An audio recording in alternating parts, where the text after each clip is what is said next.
No Jumper, coolest podcast in the world. Today, I'm very, very happy to have the one and only Baka Not Nice on the podcast. How you doing, man?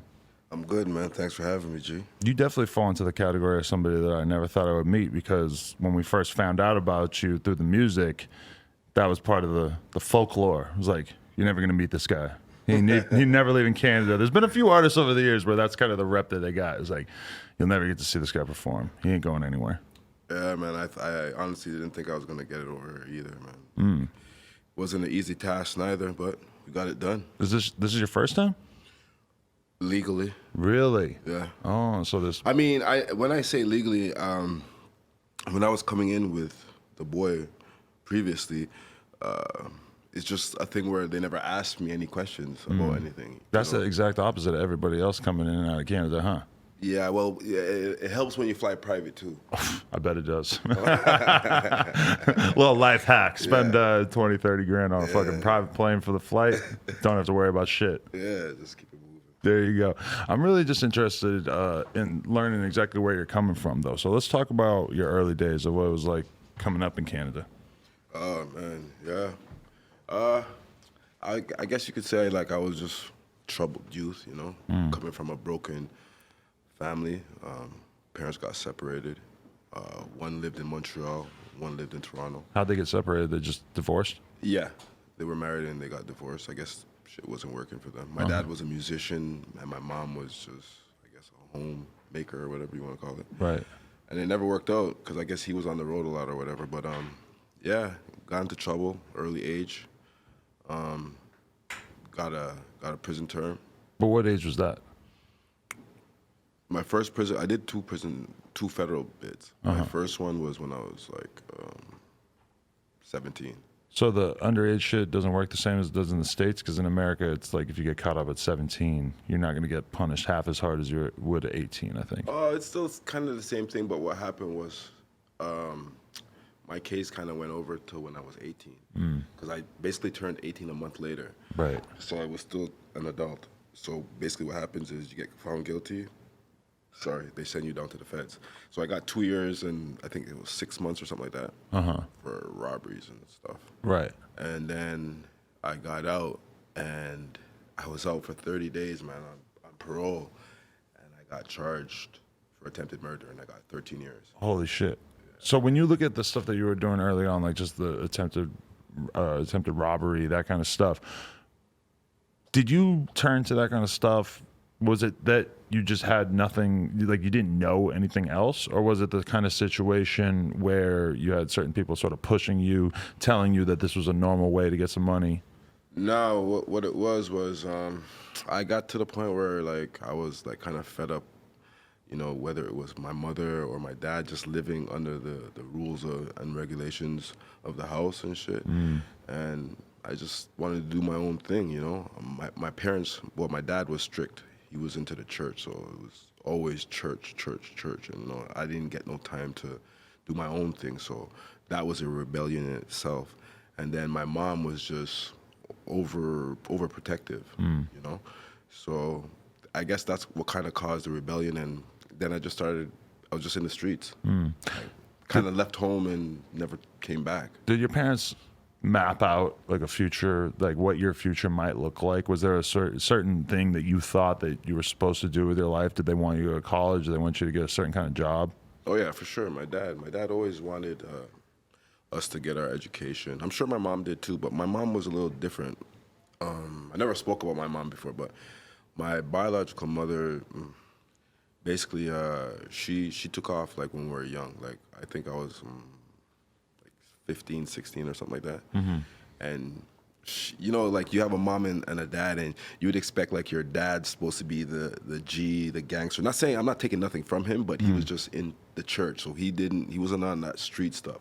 But my mom was. Really? Yeah, so she was just involved in the street stuff. I believe she took like a whole bunch of money from the government and said, fuck you, Canada, and just went back to her country, which is Barbados. What? Yeah, started her new life. Just left her kids and everybody. How do you take money from the government? I would love to do that if somebody could tell me how. Well, I think it was just back then, like, that's when, like, that whole student loan shit just started. Okay. And they were just giving money away. And I guess she found some type of scheme and it worked for her. She got her bag and cut. Early scammer. Yeah.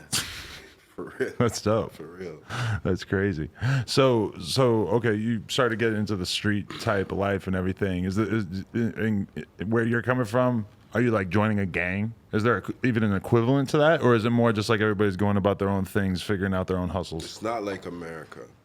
Maybe now it's you're starting to see that pop up now, but like back then it wasn't like that. Back then it was just like, yo, you grew up with some dudes in your neighborhood that you guys bonded, maybe another one or two other guys from another neighborhood, and you guys just come together and you guys just bond. And we never called it a gang, like, you know what I mean, like Bloods and Crips. It wasn't like that, but there would be like a name for the set, I guess, but it wasn't like a gang like Bloods and Crips. But now it's getting like that. They're starting to. I feel like that's how it always happens over time. Even when you look at America, it's like all the different regions of America over the past 10, 15 years have sort of been infected by this idea that every different gang, every different crew of dudes needs to at some point sort of label themselves as something, so it's easier for people to understand. Right. Yeah, it's weird. When you talk about like being in the streets out there, though, what in Canada, people are smoking a lot of weed. People are definitely drinking a lot. We've all seen Trailer Park Boys. But is there like, is everybody doing coke? Is heroin big? I know it is all the way over in Vancouver and shit. But is it the same sort of thing on the East Coast of Canada? I'm gonna tell you straight up, man. It's the same thing everywhere, brother. Okay. I mean, I know everybody has this stigma about Canada. You know, like you guys probably think that we all live in igloos and shit like that. Not I. I was just in Montreal the other day. So I've been going back. The first time I ever drank in my entire life was in Montreal, drinking a fucking real? Mike's Hard Lemonade in a parking lot. Because I grew up in New Hampshire. It's like a 5-hour drive to Montreal. I was born in Montreal, by the way. Yeah.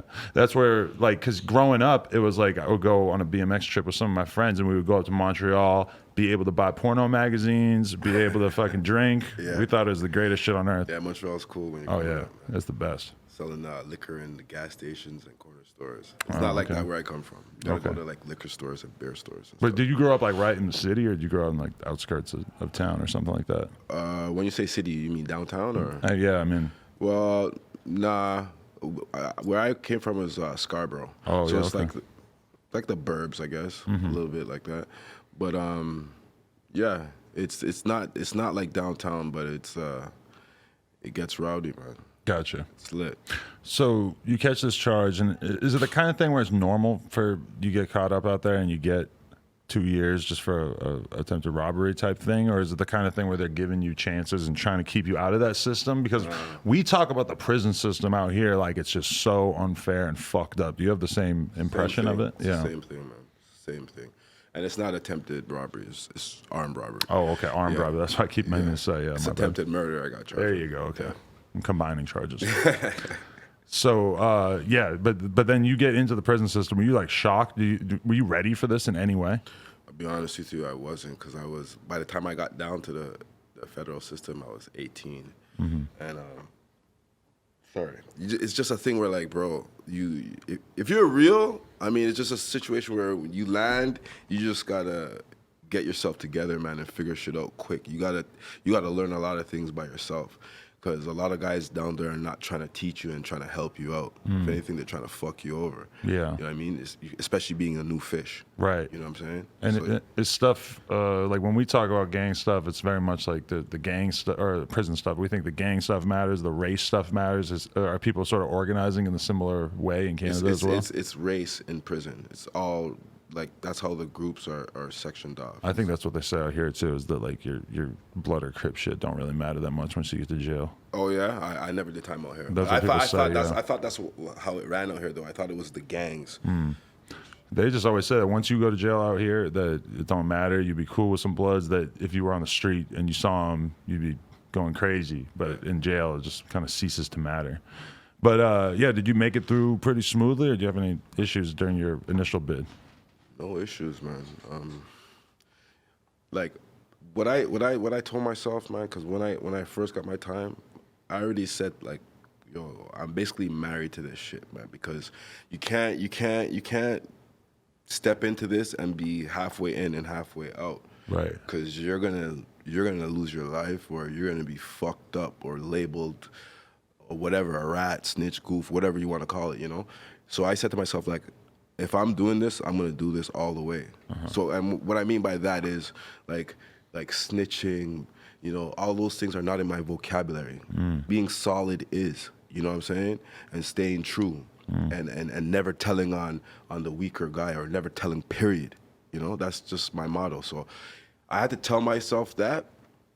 And once I came to terms with it, then it is what it is. I just keep it real all the way through. I don't change, and I haven't. When you were in there the first time though, was there any part of you that was starting to tell you like you were meant for something better than this? Had you even begun to identify that you might have the talent to go beyond prison? Was there any dream that you had at that moment? For sure there was. But again, like back then when I was doing time, there was no idea of me being an artist. None of that.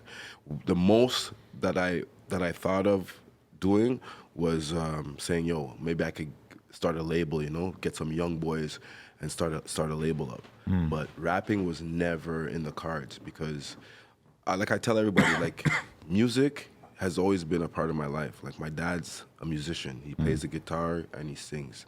So I've always heard music since I was a youngin' till now, like in the house, you know, just always playing different types of music. So, But were you not making music when you were younger? No, You never really got into it? no, at all. I just understood it and I loved it and I appreciated it. Right. Yeah. Yeah, I feel the same way. I'm like been obsessed with it my whole life, but for whatever reason, it's such a thing to become a rapper, you know? And it seems so cozy and easy if you avoid it. Because once you become a rapper, then you have to face the reality that you might be a whack rapper, and then you got to carry that around for the rest of your life. Exactly. So you get out. How the fuck do you end up getting caught up again 30 days later? See, that's the thing, man. Like, where I come from, like, my neighborhood is a very small neighborhood. It's basically one street, right? And there's only, like, maybe 20 guys in the neighborhood, really, that are active and doing anything. Right. But I was the guy that was making the most noise. So when something happened, they would look at me first. So basically, that's what happened. A dude got robbed and shot, and the first person they looked at was me because they couldn't get the actual dude on the scene when the crime happened. Right. So I don't know, man, like a day or two later, they came back to the neighborhood and they just came to my house, man. They had a warrant for my arrest and arrested me. But they arrested you, but they didn't have any kind of proof or anything to go on? Yeah, they had a disclosure and they said they had proof, which is why I won my appeal, because basically they're saying that the individual that got shot was in the hospital. They took a statement from him. But what my lawyers found out is that would have been impossible for that to happen because he got shot with a .357 in his stomach. All right? So he's hemmed up. And he's got tubes going down his throat. Right. All kinds of shit rigged up. There's no way you can talk to him. Yeah. And we found that out through doctors' notes and all that stuff. So we caught them lying and stuff. So that's one of the reasons why I won my appeal. Oh, okay. So basically, what the cops did is they went they said they went to the hospital and interviewed the individual. Right. Which they probably tried to, but he couldn't talk, and they probably said like, listen, we don't know who shot you, but there's this guy from this neighborhood and he's really bad, and maybe we should just go along with this. Right. You know? Because there's no other alternative for me. Like, I know the guy didn't say that I shot him. There's no possible way. Right. First of all, he can't even speak. Right. But in the disclosure, the cops are saying that they took a full statement from him, that he said that it was this guy who shot him, and da-da-da-da-da. That's crazy. Yeah, it was crazy. But you're locked up meanwhile for a long ass time while this is all going through the court system, or what happened? Yeah, so basically you get arrested and you have to sit down while the case is being brought up. Right. So I sat down for like about a year and a half That's so fucked. to go to trial, right? So crazy. Right. So How the fuck are they not at least give you house arrest or something? See, like that's the one thing about America though that's different from Oh, us. they don't do that out there? You guys get bail. Like you guys could get bond. I think that's what you guys call it. Right, okay? yeah. Over where I come from, it's really hard to get, especially for like violent crimes and stuff. Right. It's not that easy to get bail. Yeah, so is someone getting shot in that neighborhood a really fucking big deal because there's just not that much gun violence? No, there's a lot of gun violence, but Oh, it's okay. just a big deal because I guess we don't see as much as you guys get, but it's a big deal because it causes the public to be in an uproar, because they're not used to it, Right. So if someone's just getting shot where like and people have kids going to school and it was during the daytime, it was just a bad scene. Yeah, sometimes when it feels like a really big deal when people get shot here, but then I think about all the times that I know somebody got shot and that nothing happened and it wasn't in the news and like people forgot about it a few days later, and I'm like, that's kind of crazy. That like, I mean, I could think of so many examples. It's fucked. So okay, that time back in prison though, was it more of the same? It wasn't anything too special, or? Are you talking about the second time? Yeah. The second time, I had to figure stuff out as well because when I went down the first time, I was young and I only spent like I think 10 months or 11 months in there. So like when you get time in Canada, it's not. I don't think it's the same as here. Like in Canada, say they give you 14 years, you will do 2/3 and you'll be able to get out. Right. So there's no like you gotta do the whole time and then get out. That's like that a lot of times here too. If you hear about somebody getting 5 years, there's a good chance they're going to do like 3. Okay, so If with good behavior and assuming they don't stab somebody in the shower or whatever, Right. Okay, but so that time you're starting to really think like I got to get this shit together, and you're starting to really like strategize because you're getting older. There's a little bit more pressure on you. Yeah. And I was just trying to come to terms with like what I was gonna do. And like I told you, I was thinking about starting the label thing. But then again, I'm like, how am I gonna do that? Because I don't really know anybody in the music industry, and I know it's not an easy thing to start. But I was just always in my thoughts and saying, well, if you have talent, good things should happen for you, And I know that when I got out on the street, just from making connections while I was down there for all those years, I knew that I'd be able to get the right people that I needed to make this happen if I wanted it to happen. So yeah, that's where I was thinking about. Like while I was down there, I was thinking about getting out and starting a label. That was my thoughts. I didn't have any other like what's the word I'm looking for? Like how people go to school to learn how to plumb and all that shit. I didn't have none of that. No backup plan. Yeah, because like I was in prison when everybody was doing all that shit. Like going to high school, I was in prison.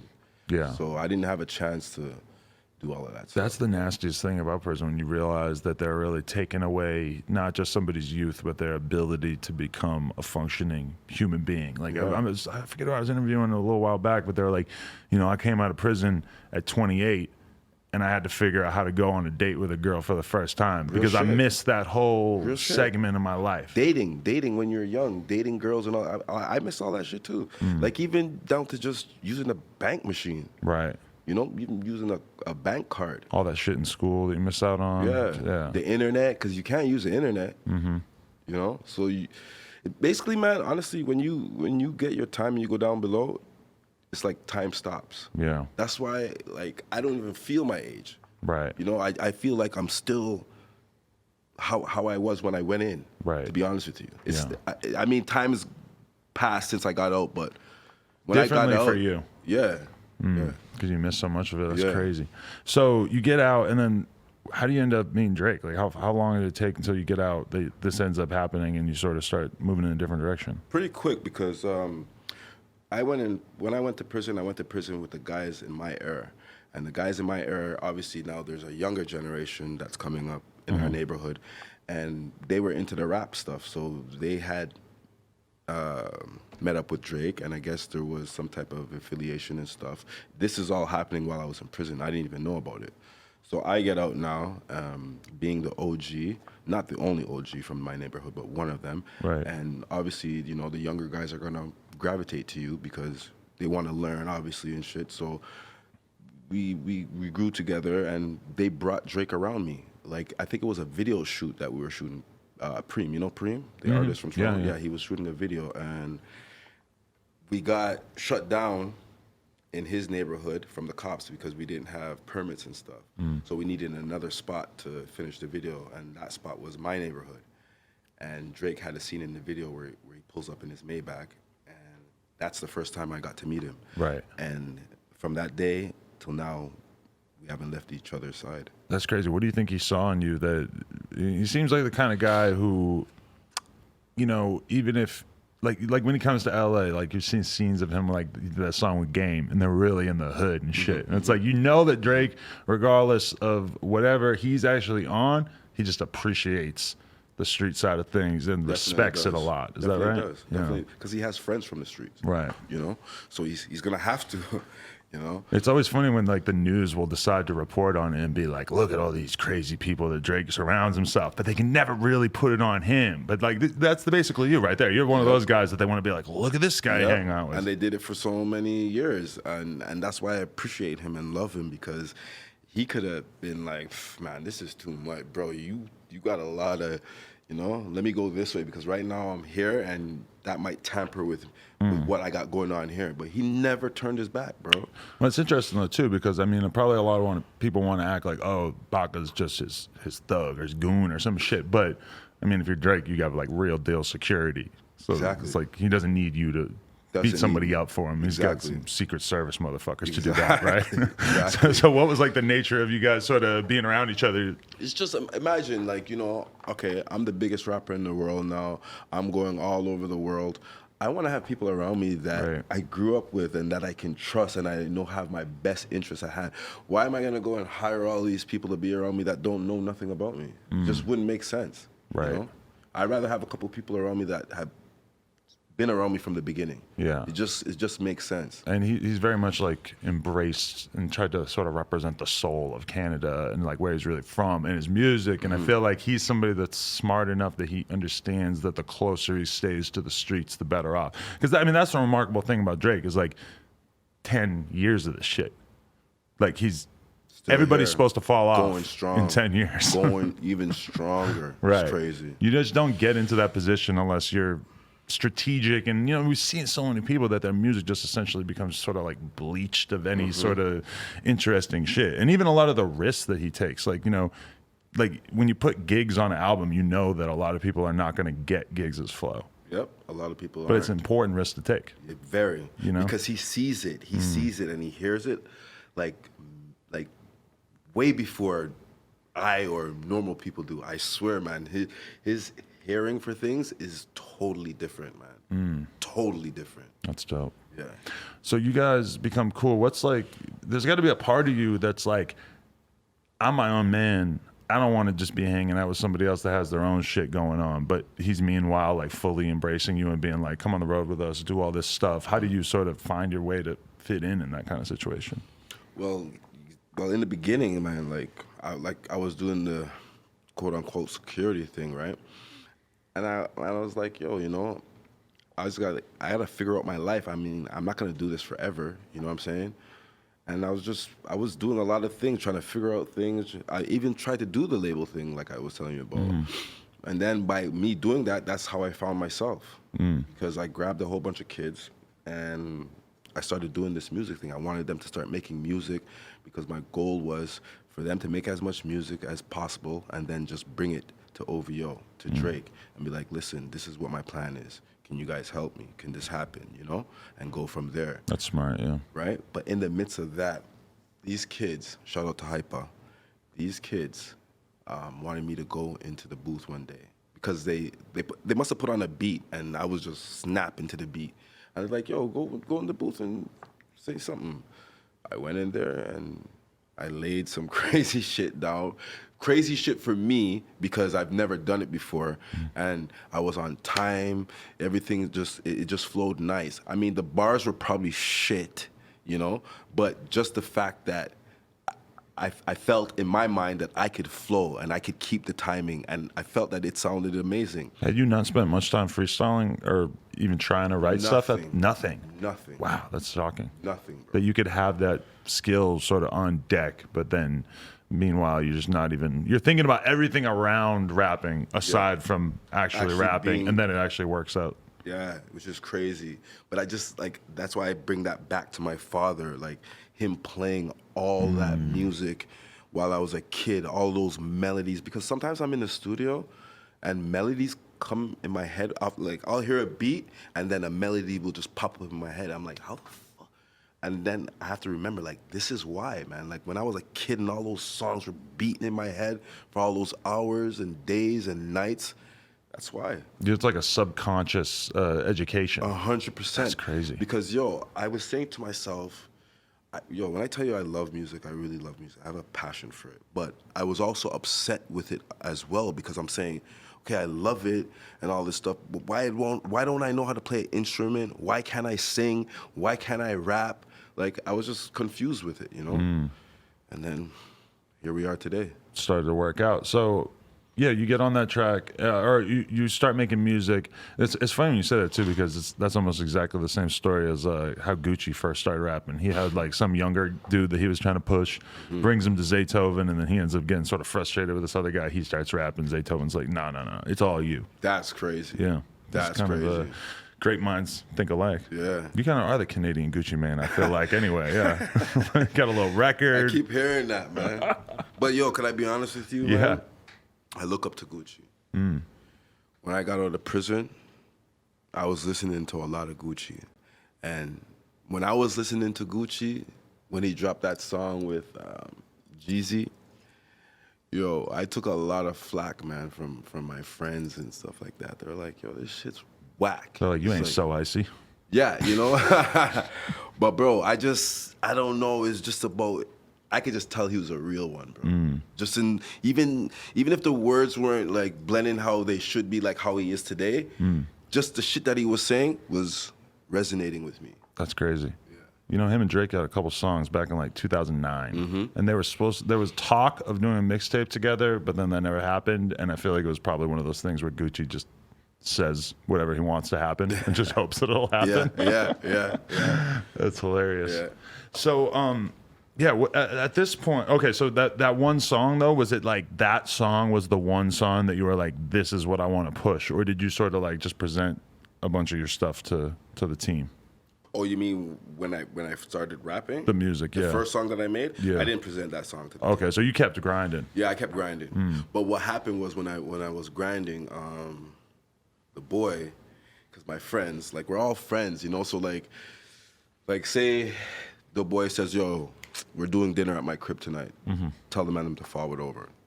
So everybody will be over there, and then like he'll probably be in the studio in his house somewhere doing something, and we'll be over here, or the guys will be here doing shit and playing music, and just run one of my songs that I did. Yo, Baka just did a new song. Listen to this, and he'll be in the next. And trust me, this guy does not miss a beat. Okay, when you think he's not paying attention, that's when he's really paying attention. Because we're thinking he's over there doing something totally different to what we're doing. And I remember the day, like they played the song and he came into the room and he's like, who's that? And I said it was me. And that was it, bro. Right. That was it. He basically told me like, yo, like keep making music. Don't stop. Because at that time too, even though my friends were playing the music, there was a lot of my friends that didn't like the fact that I was doing this. Because they're looking at you as competition. No. I honestly feel that two things. I feel like they didn't want me to fail, right? And look stupid in front of the world because I am Baka, not nice. The street cred's already there. Why are you gonna go fuck it up and look like a loser rapper? Because that's what could happen. Because if you really came out and sucked, then it's kind of like you got to be that for the rest of your life. Yeah. You know what I mean? So the credit, all that credibility might go out the window now. You'd rather be a good street dude than a good street dude who then kind of fucked it up with the rap thing, Right. But it's like, yeah, God, you're lucky that you did both. Yeah, the both seem to be working out. That's awesome. That's crazy. Okay, but so then from your perspective, you just keep working, and then did you figure out that song would be the song? Was that your thought process? Where you're like, this is the one that I want to push? No, not until I made the song that I wanted to push, which was Live Up to My Name. Right. But all the other songs, like they were just like, it was like going to school for me. It was like, because, man, my flows in the beginning, man, were pretty crazy. Right. So it was just like learning, it was teaching me. Because one thing I would say, if anybody ever asked me about if I had advice for an artist, like, yo, just make sure you like your own music. Make sure you love your music. And that's how I feel about my shit.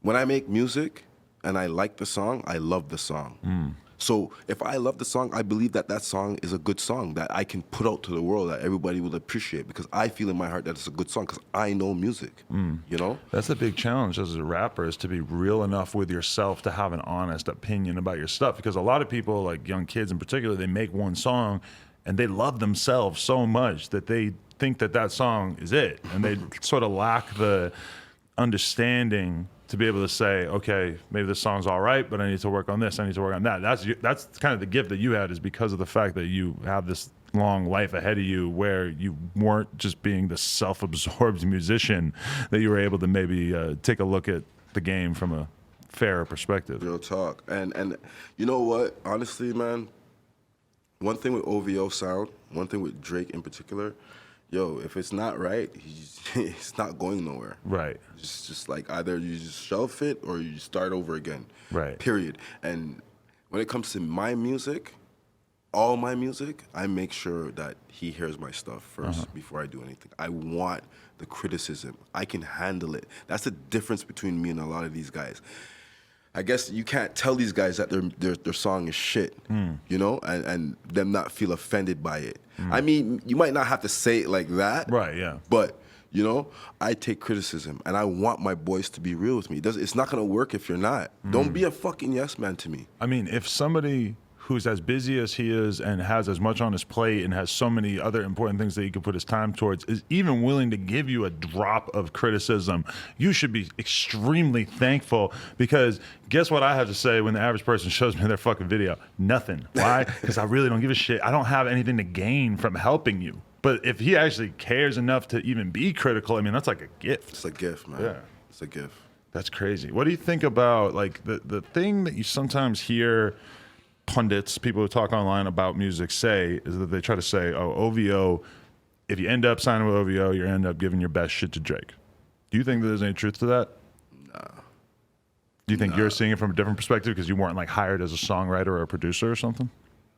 Nah, I just know him as an individual, you know? He's not gonna, especially if a man's like, okay, let me put myself in the situation then. I make a hit song. And he knows it's a hit song for me. He's not gonna come and be like, yo, I need that song. He's not gonna do that.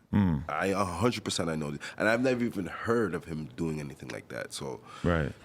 my personal take on it is I don't know him to be like that. Right. You know, he wants his artists to thrive and to flourish and to be great. He wants that. Like everybody at OVO wants that. And what's crazy though is that to a lot of people who maybe have a less mature perspective, they would say, well, why didn't he hop on your song when it was blowing up? But I think the reality is that, yeah, that would have made the song bigger, but he probably wouldn't have been doing you any favors in the long run because getting under that massive microscope that quickly is sometimes. We've seen a lot of people whose careers couldn't handle the weight of the Drake feature. Exactly. And yo, so I'm glad you brought that up. Yo, I honestly, I want features from him, but early in the stages of my career, I didn't want it. I swear to you, I didn't want any features. You don't want it till you're ready. No, I didn't. I feel like, because bro, what am I gonna do? Go and start doing features with rappers all over the place and get blown out of the water? That's not gonna work. You know. Right. And plus I wanted my fans to love me, bro. Love me. You love me, then all that other pretty fancy stuff, we can get into that later.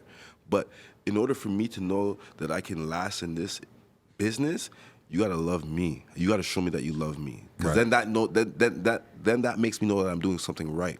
So then, like the features and all that stuff, that can come later. Fall in love with Baka first. Get to know who Baka is. Right, because it's like, you know that you'd rather be a great version of who you really are than trying to become. That's the problem with so many rappers who come in the game. They try to become this inflated version of something that they're realistically not even ready to be in the first place. But that's, you know, they want to be standing next to, you know, whoever the next person to do a feature with is or whatever. They want to be standing next to them so they can seem just as cool, and they lack the self-awareness to realize that they're not that cool yet. Right.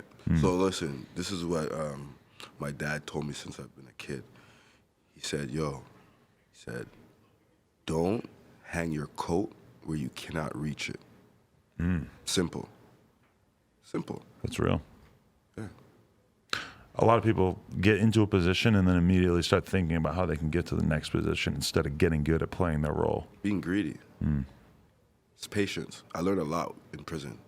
I think that's the that's the sauce that I have that a lot of these guys don't. I have patience, man. I'll wait. And it takes a lot of patience, honestly, to be able to do well in the environment of being around a person who's a massive superstar. Massive. You have to be patient because you sort of are moving at their speed, and you have to learn to be a soldier. You have to learn to be someone who Straight up can take yourself and put it aside. You have to, man. You have to. Like, I fully agree with what you just said. Like, you know, sometimes there's too many chiefs and not enough Indians, you know? So I know to play my position. Listen, at the end of the day, man, Drake didn't have to sign me to OVO. He didn't have to sign me. Drake didn't have to say, yo, come roll with me. He didn't have to do none of that stuff. He made that decision on his own. So my loyalty to him and this whole movement is different. A lot of people might not understand it, but it is what it is. So I'll know how to play my position. Because at the end of the day, I will have my time. Everything's on timing. So maybe today's not my day. It might be tomorrow. It might be next week. But be patient. For sure. Now that, you know, you sort of are able to travel around more freely, apparently, and everything, how are you feeling about the music right now? What are you working towards? Is it like a project in mind? Are you still working on that next big single? Where are you at right now? I have a few big singles right now. And so like I was telling you, like this is my introduction to America right now. Like, I was in Canada, I went to Europe and all that stuff. Now I want you guys to know who I am. And then we can talk about the project. Definitely. Yeah. That's dope. I feel like a lot of people are really fucking looking forward to it. I appreciate that, man. Yeah. Just being out here doing all this media and stuff, is that kind of it must be kind of wild though, just to feel like you are so in the game, but you haven't really gotten a chance to do it a lot of the normal rapper stuff, like just being able to be out and in front of the people in such a way. Yeah, so, you know, not taking anything away from Canada or overseas, Europe or anything like that, but I'm telling you, I didn't feel like I was actually an artist until I came to America, because you got to do it here. You got to, if you do it here, you can do it anywhere. Right. That's my take on it. You know what I'm saying? So I feel like I got to work really hard right now, because this is my first time in America. Like, I mean, you guys have heard my music and stuff, but you haven't seen me. Right. You haven't gotten to know me yet. And this is my chance to show you guys who I am. Yeah, and it's kind of crazy because, you know, like I could tell the way you say, like, you know, a lot of Americans think Canada's like this or whatever. It's like, still, it's kind of hard for people to accept, especially America. America is so fucking self-obsessed that it's so hard for them to believe that there are hoods in other countries, So crazy, that there are real people who come up in other countries. I see it with England all the time, where it's like everybody's still, if they're not educated with like English rap, they feel the need to like characterize it as being this jokey ass thing, and it's like, no, not at all. I interviewed a dude in England who got picked up for a fucking murder a week after I did the interview. They're trill out there. And then I kind of understood why he didn't want to talk about any kind of criminal stuff in the interview. Real talk. Yeah. Real talk. And yo, just a quick little insight, man. I mean, yo, like Canada, America, we're used to like guns and stuff. We got a lot of guns. Just remember, in the UK, it's not really like that. I mean, there are guns there, but these guys work with shivs and knives. Right. And that's real up close and personal. That's a intimate different shit. type of individual. That's all I'm going to say on that. A lot of times when there's a shooting in LA or whatever, realistically, it might be two guys shooting down the block and like they don't know who hit who. And, you know, anybody can tap a trigger a bunch of times, but to fucking really get up in there and stab somebody, you got to be a sick fuck. Intimate. That's crazy shit. Yeah. Yeah. Kids, don't stab anyone. That's my advice. Real talk. Try to avoid that. Yeah, so I really appreciate you coming through. Anything else that we need to know in terms of what you got coming out in the near future? I got a lot of surprises coming. I can't really speak on it, but America, I'm here now, and it's on and popping. I'm going to show you what Canada is all about. Have you been up to Calabasas? Have you been at the spot? Yeah, we live out there. Oh, I guess you were already been out there plenty. Yeah. Yeah, we live out there. We got a house. He bought a house across the street from his house where we stay at. That's what's up. Goddamn, Nori is being so fucking loud outside. Oh, is that Nori? That's Drink Champs and them outside. They sound like Drink Champs right there. Oh, yeah, but just let me know I'm free. Pull up in Calabasas anytime. Man, Just hit me I fuck up. with you, bro. Thanks for having me, G. I appreciate it. I got to come tap in with the Utes. Yes, sir. I'm gonna chop the H off and shit so that everybody will think that I'm legit. Come through, man. There you go. Yo, make sure you come to OVO Fest. I'm summer. big time down for that. Yeah, All right. 'Cause I was just in Montreal, but I was just hanging out playing Pokemon Go. So I don't know if I got the full experience. I got you, man. I got you. I appreciate it. Baka Not Nice, No Jumper, coolest podcast in the world. Check us out on YouTube, SoundCloud, iTunes. Like, comment, subscribe. NoJumper.com if you want some merch. Appreciate y'all.